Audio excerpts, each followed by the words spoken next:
வீற்றிருப்பால் நவ கோணத்திலே நம்மை வேண்டுமென்று காத்திருப்பாள். களி வந்தணுகாமல் என் கண்கலக்கம் பார்த்திருப்பாள். அல்லல் எங்கே என்ற அங்குசவாசம் கையில் கொத்திருப்பாள். இவளே எனையாலும் குலதெய்வம்.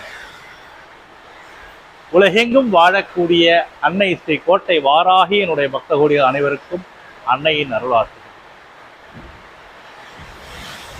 நம்முடைய பீடத்துல பார்த்தீங்கன்னா நிறைய பக்தகோடிகள் என்னுடைய பிள்ளைக்கு திருமணம் ஆகலை, என்னுடைய வம்ச விருத்தி ஆகலை,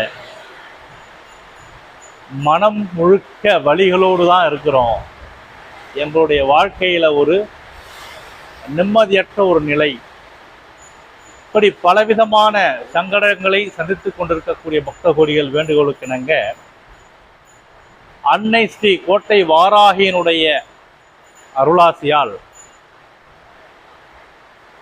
வெள்ளிக்கிழமை தோறும் விவாக பிராப்தி ஹோமம், சரியான வயதில் திருமணம் அமையவில்லை, எல்லா வசதிகள் இருந்தும் ஏதோ ஒரு சில காரணங்களால் தள்ளி போகிறது, தட்டி போகிறது. அப்படிப்பட்ட சூழ்நிலையில் இருக்கக்கூடிய ஆணாக இருக்கலாம், பெண்ணாக இருக்கலாம், இருபாலருமே வெள்ளிக்கிழமை தோறும் நடைபெறுகின்ற இந்த ஒரு யாகத்தில் உங்களுடைய பெயர், நட்சத்திரம், கோத்திரத்தை சங்கல்பம் செய்து கொண்டு அம்பாளுடைய திருவடியை பூரணமாக சரணாகதி அடைந்து அவள் பாதத்தில் உங்களுடைய கோரிக்கைகள் வரனோ வதுவோ மழலை செல்வமோ எதுவாக இருக்கின்றதோ அதை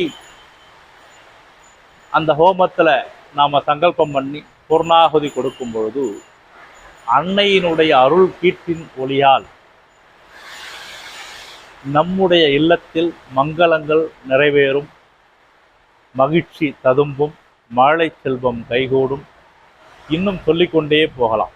அந்த மாதிரி ஒரு அற்புதமான இந்த யாகத்தில் நீங்கள் தவறாமல் கலந்து கொள்ளுங்கள். நிச்சயம் வாழ்க்கையில் மாற்றம் கிடைக்கும், மகிழ்ச்சி கிடைக்கும். மேலும் இங்கே வெள்ளிக்கிழமை தோறும் பார்த்தீங்கன்னா அம்பாளுடைய உத்தரவின்படி அன்னதானம் நடைபெற்று கொண்டிருக்கின்றது. இந்த அன்னதானத்தில் நீங்களும் பங்கெடுத்து கொள்ளலாம். உங்களுடைய உடல் உழைப்பை செலுத்தி கூட இங்கே வரக்கூடிய பக்தர்களுக்கு நீங்கள் சேவை செய்து அந்த அன்னதானத்தினுடைய வைபவம் சிறப்பாக நடைபெற நீங்களும் ஒத்துழைப்பு அளிக்க வேண்டும். அன்னையினுடைய அருள் உங்களுடைய வாழ்க்கையை ஒரு அற்புதமான நிலைக்கு அழைத்து செல்லும் என்றால் அது மிகையல்ல. எல்லோரும் அம்பாளை சரணடைந்து அவள் அருளை பெற்றுயுங்கள். ஜெய்வராய்.